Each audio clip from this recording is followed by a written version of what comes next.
बहन और भाइयों, आरजेडी से कोई उम्मीद मत करिए। ये चुनाव तो अब नेशन फर्स्ट बनाम फैमिली फर्स्ट का आ गया है। और हम लोग तो सोच रहे थे कि अच्छा हुआ हम लोग फिर से एनडीए को बिहार के अंदर और सशक्त बनाने में हमें सफलता प्राप्त हो गई। अन्यथा बिहार के अंदर तो लालू जी के परिवार को ही सीट कम पड़ रही थी। आपने देखा होगा, वो परिवार तक ही सीमित रह गए। परिवार के बाहर सोच है ही नहीं। विकास भी होना तो परिवार का, सीट भी मिलनी है तो परिवार को ही मिलनी है, योजनाओं का लाभ भी लेना है तो परिवार को ही मिलना है। एक परिवार यहां भी है और एक परिवार यूपी में भी है।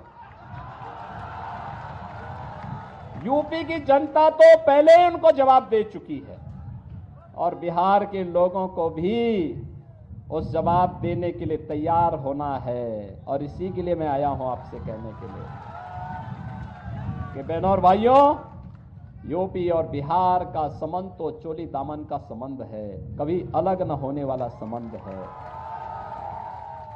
हमारे यहां जब बोलते भी हैं संबोधन में तो हम बोलते हैं जय सीताराम।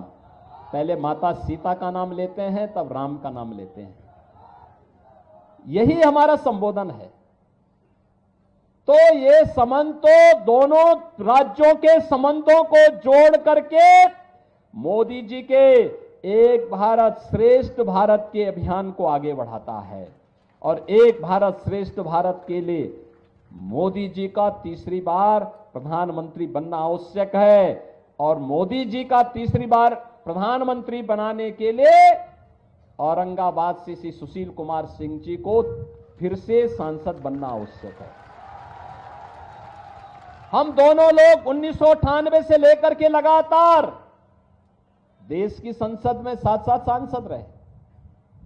और उन्होंने बताया ना, वाराणसी का बाईपास हो या फिर विंध्यवासिनी धाम की कनेक्टिविटी को ठीक करना हो।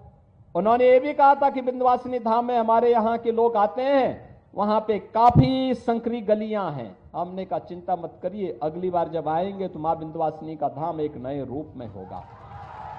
और बहनों और भाइयों, आज तो बासंती नवरात्रि की सप्तमी तिथि है,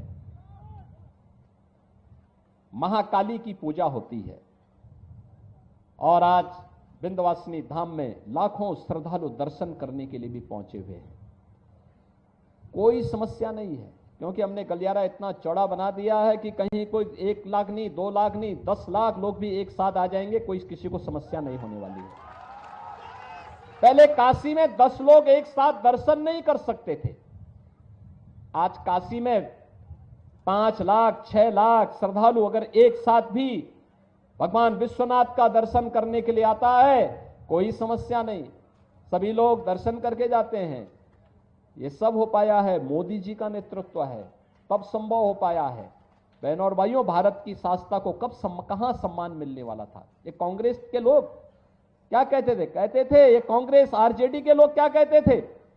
कहते थे राम तो हुए ही नहीं। ये राम के अस्तित्व पर संकट खड़ा कर, यानी ये लोग प्रश्न खड़ा करते थे। और जब अयोध्या में रामलला विराजमान हो गए, अब ये लोग कहते हैं राम तो सबके हैं।